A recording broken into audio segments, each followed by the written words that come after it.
Good morning everyone, welcome to new blog. আশা করি তোমরা সবাই ভালো আছো, আমিও ভালো আছি। দেখো সকাল সকাল আজকে তোমাদের সঙ্গে একটা রেসিপি শেয়ার করবো, ওই জন্য চলে এসেছি। আর এই দেখো মিস্ত্রিরা পেছনে আজকে কাজে লেগেছে, একদম ঘরের পেছনটায় রোদ ঝলমল করে উঠে গেছে।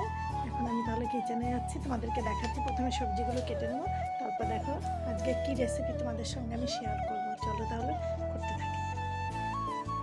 আজ করবো আমি তেল ছাড়া বড়ার তরকারি। এই দেখো কি নিয়ে নিয়েছি, এটা রয়েছে মটরের ডাল, অল্প দুটো খাস আতপ চাল মিশিয়ে নিয়েছি এর সঙ্গে, আর একটু ছোলার ডাল, একটু মুগের ডাল। এইটা বেটে নেবো। প্রথমে এটা আমি ভিজিয়ে নেবো ডালটাকে, তারপরে আমি সবজিগুলো কেটে নেবো। তাহলে তোমরা দেখতে থাকো। ডালটা ভিজিয়ে নিলাম, তরকারিটা কেটে নেব, তারপরে ডালটাকে বাটবো।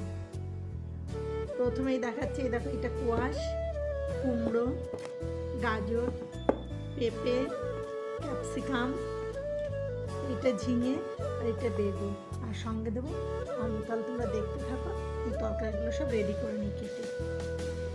দেখো তরকারিগুলো আমি সব কেটে নিয়েছি। ঝিঙে, গাজর, পেঁপে, আলু, কোয়াশ, ক্যাপসিকাম, বেগুন, আর এই যে কুমড়ো, আর 4টে কাঁচা লঙ্কা। এখন আমি এগুলো সিদ্ধ বসিয়ে দেবো। কড়াইয়ে জল গরম বসিয়েছি, সিদ্ধ বসিয়ে দেবো।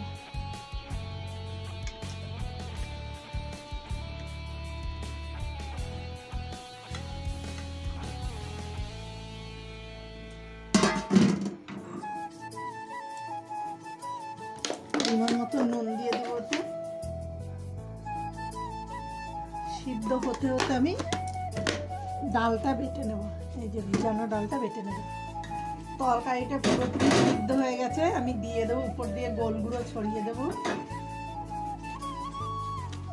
আর দিয়ে দেবো পরিমাণ মতন হলুদ। একদম হালকা কালার হবে, বেশি কালার করবো না, যেহেতু উপকারী তরকারি সবাই খেতে পারবে। আর এই ডালটাকে আমি সুন্দর করে এই বাটিতে ফেটে নেব। ডাল বাটাটাকে আমি সুন্দর করে 5 মিনিট ধরে ফাটবো। সুন্দর করে ডাল বাটাটা আমার ফেটা হয়ে গেছে। এখন আমি বড়ার আকারে দিয়ে দেবো। গ্যাসটাকে অফ করে নিলাম।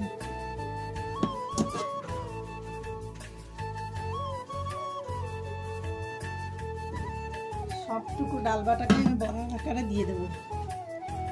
পুরো ডাল বাটাটাকেই আমি বড়া আকারে দিয়ে দিয়েছি।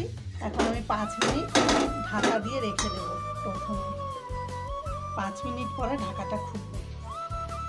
এখন 5 মিনিট ঢাকা দেওয়া রয়েছে। এখন আমি গ্যাসটাকে জ্বেলে নিলাম।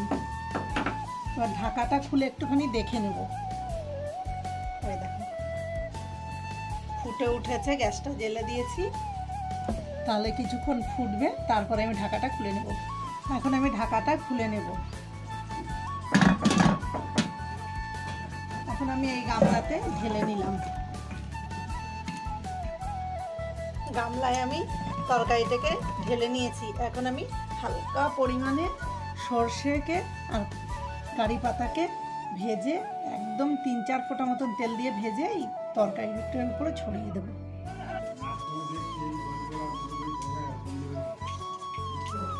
সর্ষে দিয়ে দিলাম কড়াইয়ে, একটা লঙ্কা চিড়ে দিলাম, আর এই যে কারি পাতা দিয়ে দেবো। ভেজে তরকারির উপর ছড়িয়ে দেবো। এই যে সর্ষে আর কারি পাতাটাকে একদম তেল 3-4 ফোঁটা তেল মাত্র দিয়ে আমি এটাকে একটু ভেজে নিয়েছি স্বাদ আসার জন্য।